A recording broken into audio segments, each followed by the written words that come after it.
Bueno, Dios les bendiga. Me da gusto, nuestros hermanos que están conectados, quienes nos van a ver por diferido, quienes se van a conectar, Dios les bendiga. Fíjense qué interesante, llevamos ya 18 semanas de haber iniciado con el estudio de hermenéutica. Precisamente estamos con un libro introductorio, es uno de los considero que de los libros más básicos para poder iniciar en el área de hermenéutica, que es de Tomás de la Fuente, un libro bastante ameno, y nosotros vamos estudiando capítulo por capítulo, vamos buscando darle sentido a lo que Tomás de la Fuente nos dice, e incluso de cuestionarlo, porque la verdad es que tiene algunos errores el libro que él ha escrito.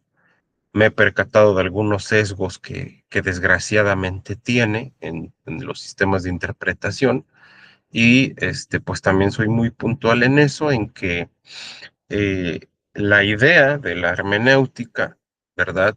Es que nosotros conozcamos el mensaje de la Biblia y no lo que una persona cree que dice la Biblia.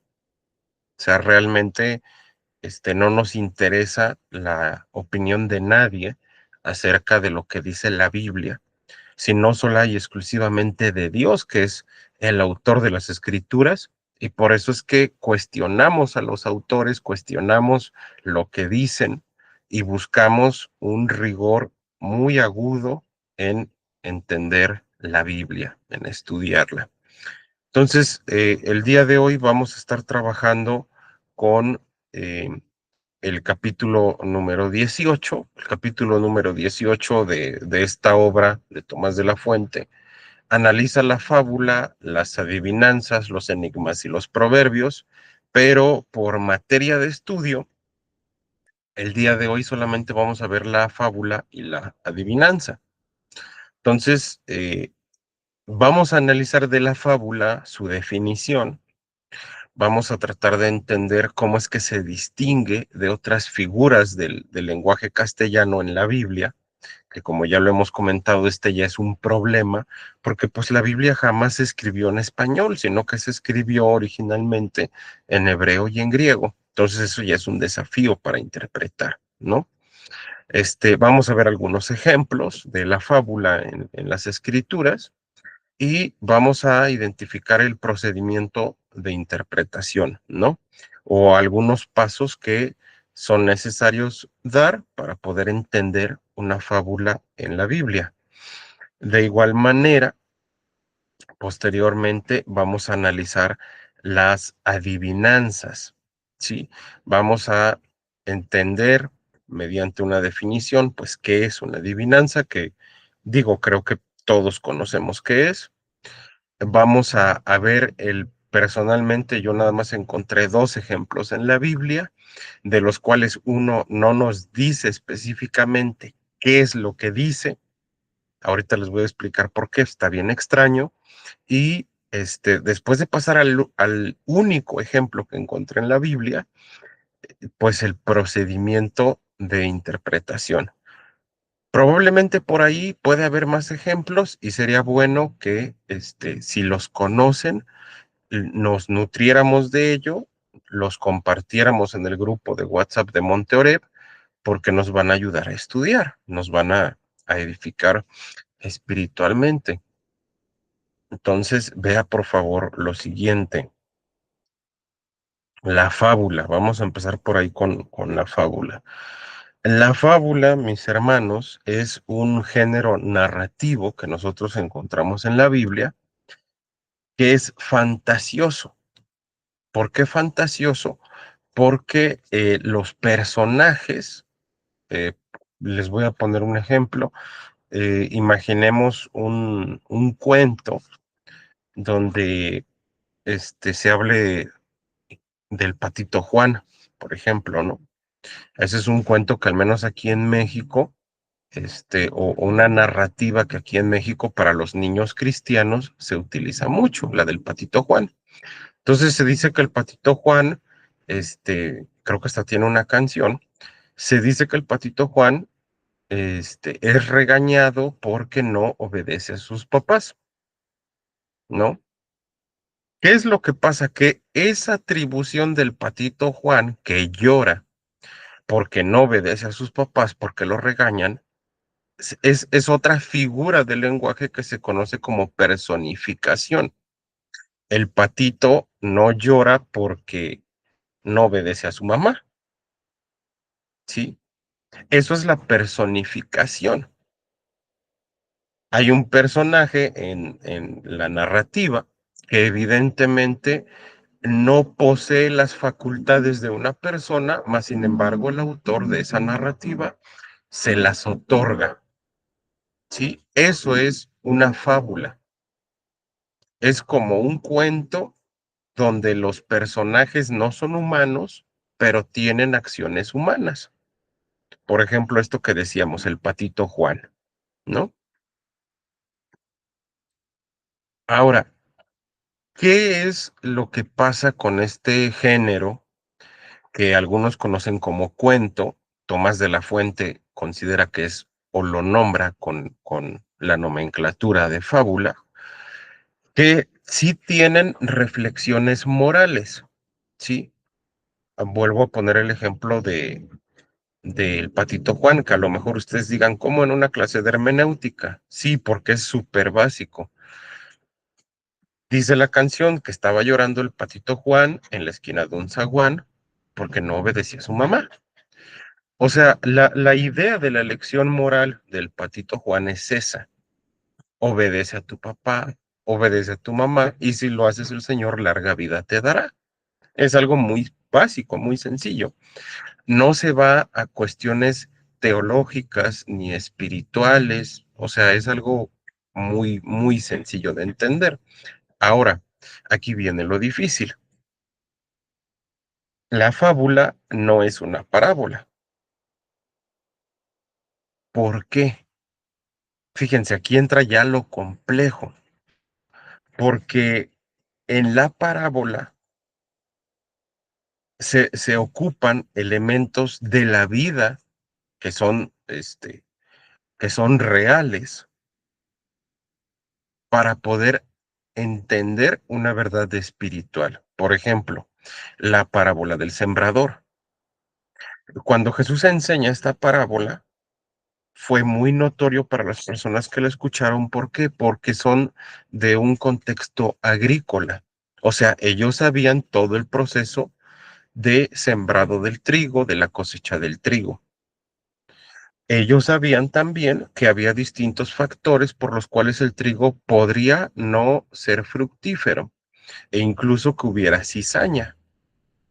Cuando Jesús da esta parábola, está hablando en un lenguaje que es muy comprensible para estas personas del contexto agrícola, pero en la fábula se pueden ocupar elementos de la realidad, pero con distorsiones en su uso real. Vuelvo al mismo ejemplo del patito Juan. O sea, el patito Juan, tú nunca vas a ver un pato en tu casa que llore porque no va siguiendo siempre a su mamá o a su papá. O sea, jamás vas a ver eso. Ni jamás vas a ver que el pato te esté hablando, ¿sí? Porque eso, ese lenguaje, ese uso de la personificación es lo que distingue a la fábula, ¿sí? Ahora, ¿qué ejemplos encontramos en la Biblia? Hay un ejemplo en particular que me hace muy interesante de poder analizarlo y es precisamente uno que nosotros vamos a encontrar en Segunda de Reyes. Tengo dos ejemplos. Uno va a ser para estudio en casita y el otro lo vamos a ver aquí. Ve por favor a Segunda de Reyes.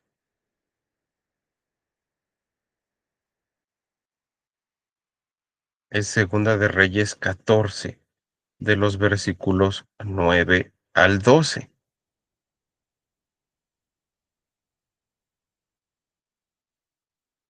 Vamos a darle lectura con la bendición del Señor y de ahí vamos a empezar a ver cómo se debe de interpretar. Ve lo que dice la palabra del Señor. Y Joás, rey de Israel, envió a Amasías, rey de Judá, esta respuesta. El cardo que está en el Líbano envió a decir al cedro que está en el Líbano, da tu hija por mujer a mi hijo. Y pasaron las fieras que están en el Líbano y hollaron el cardo. Ciertamente has derrotado a Edom y tu corazón se ha envanecido.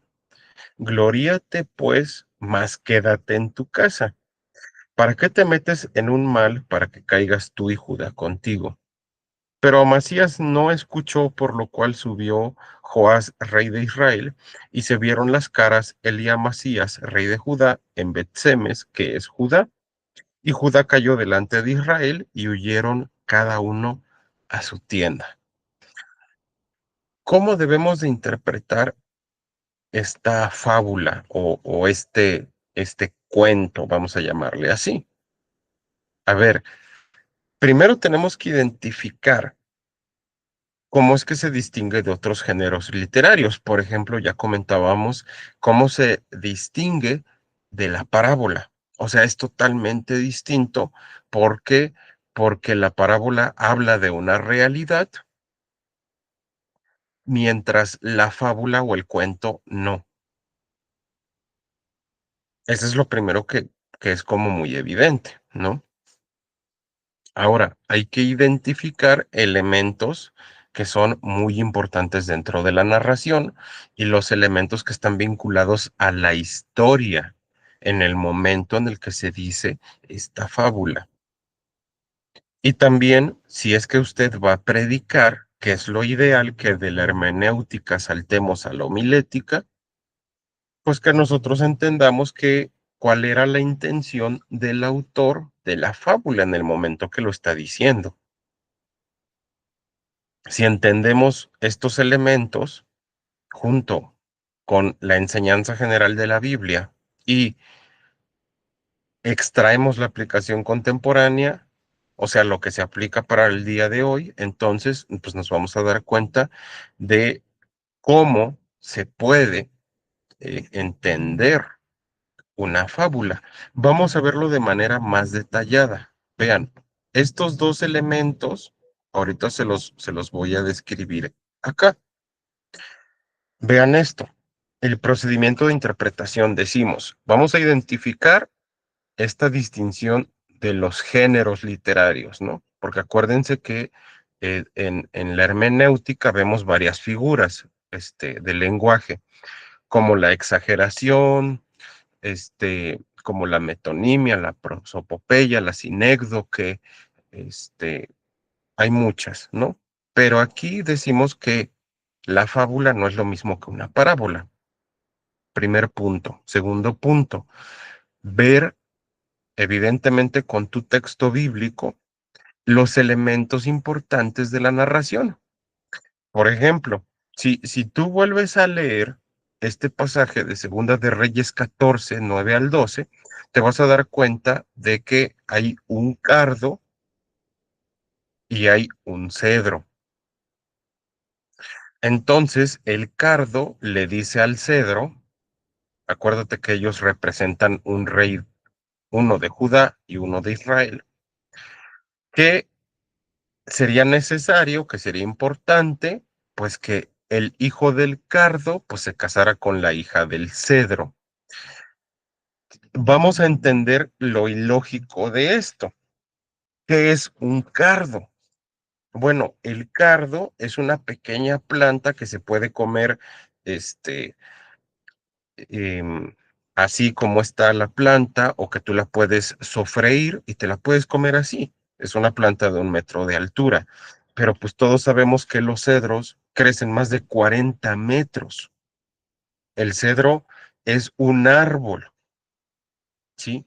O sea, no son para nada compatibles en la vida real un cardo de 1 metro con un cedro de 40 metros. O sea, nada que ver. Esto es el primer elemento que hay que tener en cuenta. O sea, es extremadamente ilógico pensar en la compatibilidad orgánica de estas dos plantas, de estos dos elementos que propone el autor sagrado. Entonces, ahí vamos a hacer una vinculación con el momento en el que se dice la fábula, que a esto yo le nombro vinculación a realidad histórica. ¿Qué es lo que pasa aquí? Ahí te puse unas siglas porque las vamos a ver más adelante. En el momento que Joás advierte a Amasías de no pelear con él, evidentemente le está dando una advertencia de decirle, a ver, tú acabas de conquistar un imperio, sí, pero eso no quiere decir que tengas el poderío militar de hacerme frente a mí. Es lo que le estaba diciendo en ese momento Joás a Amasías. Eso es lo histórico, es lo que pasó realmente. Eso no tiene nada de místico ni nada que interpretarse. Es histórico simple y sencillamente. ¿Cómo nos ayuda a la interpretación? Porque si tú vas a predicar, acuérdate que también la hermenéutica está íntimamente relacionada con el proceso de predicación o con el proceso de la homilética, pues tú vas a identificar la intención del autor de la fábula. ¿Cómo la identifico, hermano? Bueno, porque para eso tú ya sabes qué fue lo que pasó históricamente en el momento que se dice la fábula. O sea, en el momento, me voy a regresar un poquito para que lo veas ahí en la diapositiva, en el momento que Joás advierte a Amasías de dos cosas, número uno, de la soberbia de su corazón y número dos, de que no estaba siendo realista en pensar que él podía derrotar a Joás, entonces entra la aplicación del mensaje general de la Biblia. Vemos primero estos versículos 10 al 12 para que veas dónde está el núcleo de la narración de la fábula que nos va a ayudar a comprender cómo vincularlo con toda la Biblia.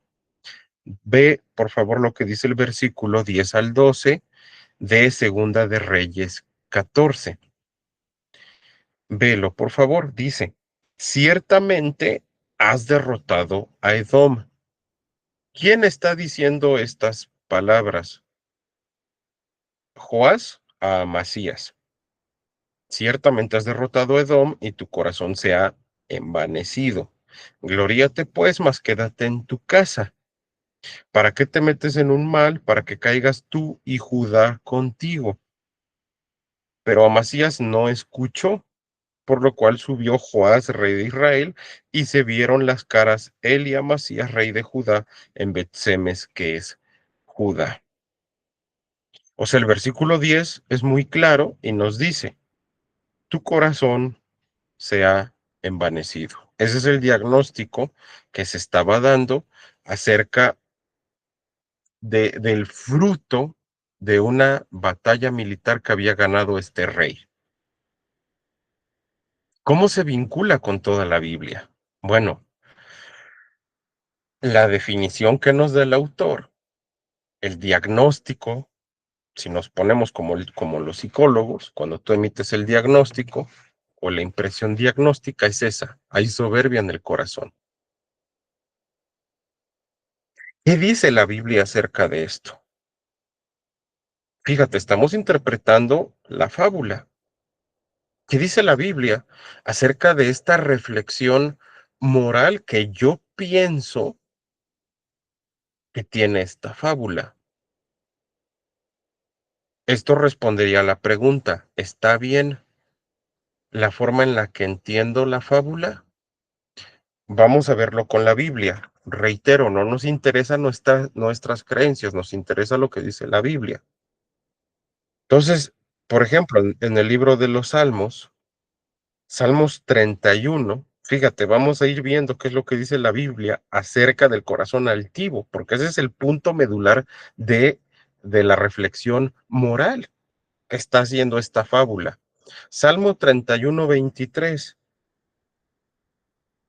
Amad a Jehová, todos vosotros sus santos, a los fieles guarda Jehová, fíjate, y paga abundantemente al que procede con soberbia.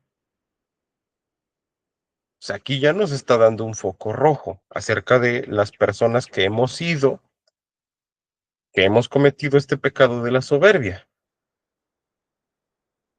¿Dónde más habla la Biblia acerca de la soberbia? ¿Qué diagnóstico da de la soberbia? Bueno, Salmos 119, 21 dice lo siguiente: reprendiste a los soberbios, los malditos que se desvían de tus mandamientos. Entonces dices,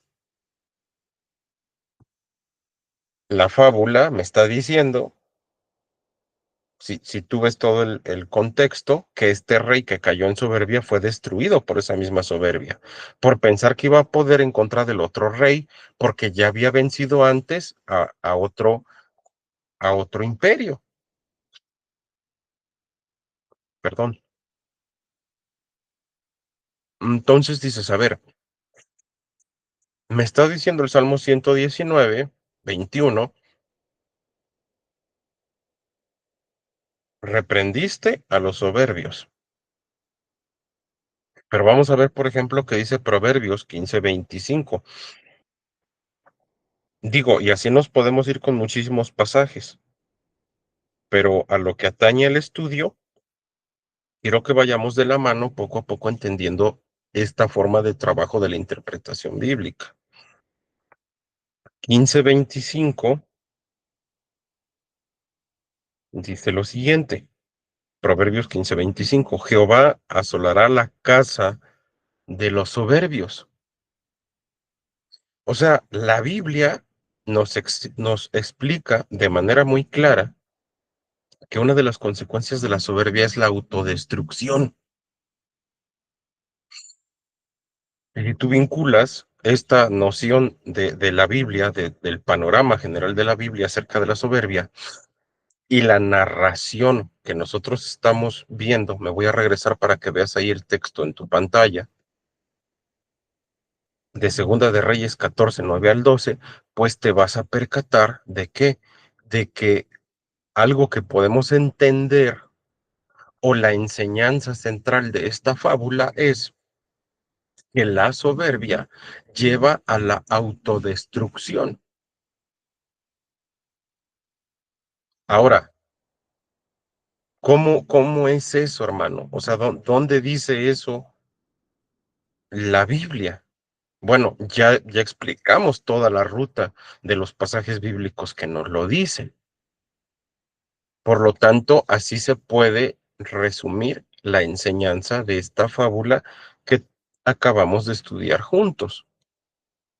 Ahora, hay otro género que se estudia, que Tomás de la Fuente describe en su libro de hermenéutica bíblica, que es la adivinanza. Acuérdate que te comenté al inicio de la sesión que en el capítulo 18 de este libro, Tomás de la Fuente nos habla de la fábula, la adivinanza, los enigmas y los proverbios. Hoy nos vamos a quedar en estudiar adivinanzas. ¿Qué es la adivinanza? Bueno, la adivinanza es un acertijo, pero fíjate que la gran mayoría del tiempo carece de lecciones espirituales. O sea, esto la verdad que sí nos debiera de resultar extraño. ¿Por qué? Porque la Biblia casi siempre nos habla de eso. Casi siempre nos habla de lecciones espirituales y muy ocasionalmente de aspectos morales. Ojo, porque esto difiere de lo ético, que ya lo vamos a hablar en algún momento. Pero la Biblia principalmente nos habla de lecciones espirituales, después de lecciones éticas y muy de vez en cuando de cuestiones morales. ¿Qué ejemplos vemos en la Biblia de una adivinanza? Si tú eres maestro de niños, te vas a acordar mucho de este texto. Es un texto que yo recuerdo que en la escuela dominical nos hicieron reflexionarlo y pues no lo entendíamos. Vamos a Jueces 14:14. Es parte de la vida de Sansón, uno de los personajes bíblicos que más trabajamos con los niños. Y que si tú, al igual que yo, estuviste de niño en la escuela dominical, pues ya sabes casi de qué texto te estoy hablando. Fíjate, esta adivinanza que viene en la Biblia dice 14:14, Jueces 14:14. Entonces les dijo, Sansón le está diciendo a los filisteos en medio de una fiesta, del devorador salió comida y del fuerte salió dulzura. Ahí empieza lo difícil. ¿Qué significa? Lo volvemos a decir. Del devorador salió comida y del fuerte salió dulzura. Hay muchas personas que malinterpretan la Biblia, muchísimas, y de este texto han sacado muy malas interpretaciones. Vamos a ver qué significa. Aquí no nos vamos a preocupar por cómo se difiere de otros estilos literarios en la Biblia, porque es súper evidente. O sea, la adivinanza, aquí en China es adivinanza, es de los pocos elementos de la lengua que se comparten a nivel universal. ¿Qué procedimiento hay que seguir? Bueno, primero ver, pues, quién es el autor de la adivinanza y quién la tiene que resolver. Segundo, identificar las circunstancias en las que el autor plantea la adivinanza y ojo con eso, ver qué elementos de la adivinanza están relacionados con la realidad histórica en el momento en el que se plantea la adivinanza. Y se tiene que corroborar una vez que ya tengamos estos primeros tres pasos y entendamos qué es lo que dice la adivinanza, corroborar con el contexto inmediato del texto bíblico. Vamos a hacerlo a manera de ejemplo. A ver, ¿quién es el autor? El autor es Sansón. Si tú te vas a Jueces 14 de los versículos 12 al 18, ¿quién es el autor de esta adivinanza? Es Sansón. ¿Quién lo tiene que resolver? Los filisteos. ¿En qué circunstancias se plantea la adivinanza? Fíjate, vamos ahora a leer el texto.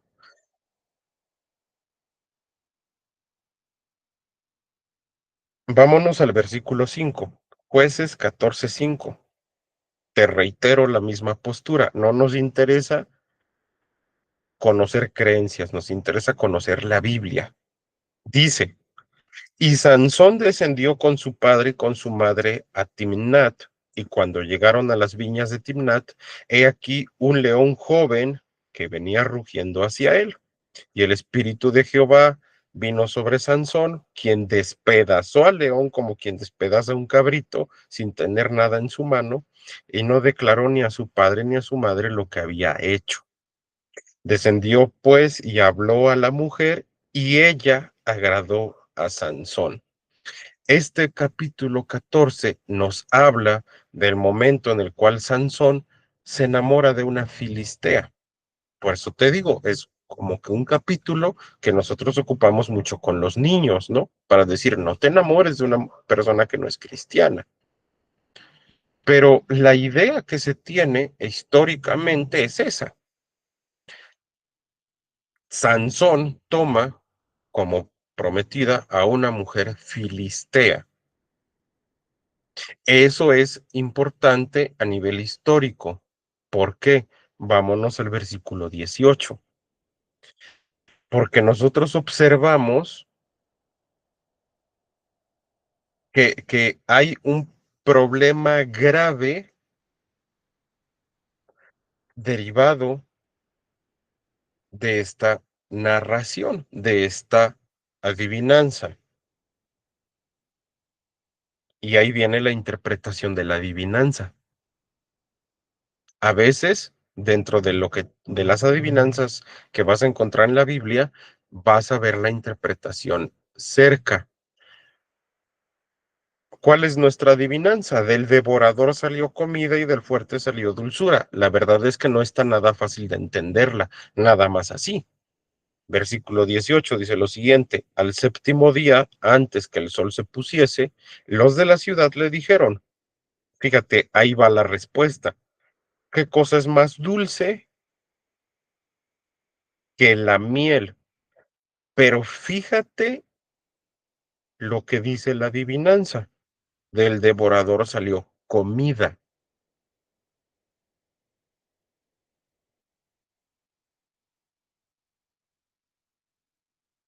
y del fuerte dulzura. O sea, comida dulce. ¿Cuánta comida dulce no hay?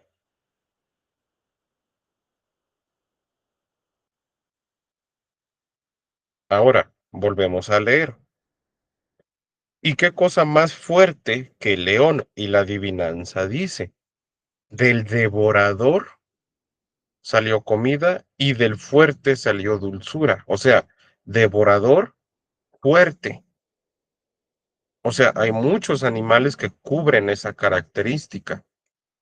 Sansón no dio muchas pautas para interpretar esa adivinanza, pero si tú te pones a estudiar este capítulo, te vas a percatar de que él se lo revela a la mujer de la cual estaba enamorado.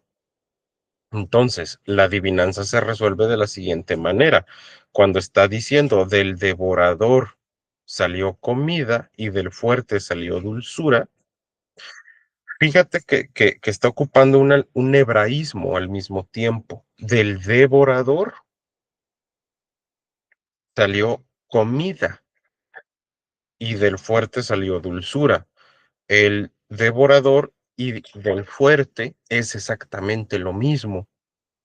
Y comida y dulzura es lo mismo para el significado de esa frase. Entonces, ahí es donde se encuentra el problema, que las adivinanzas, la poesía hebrea,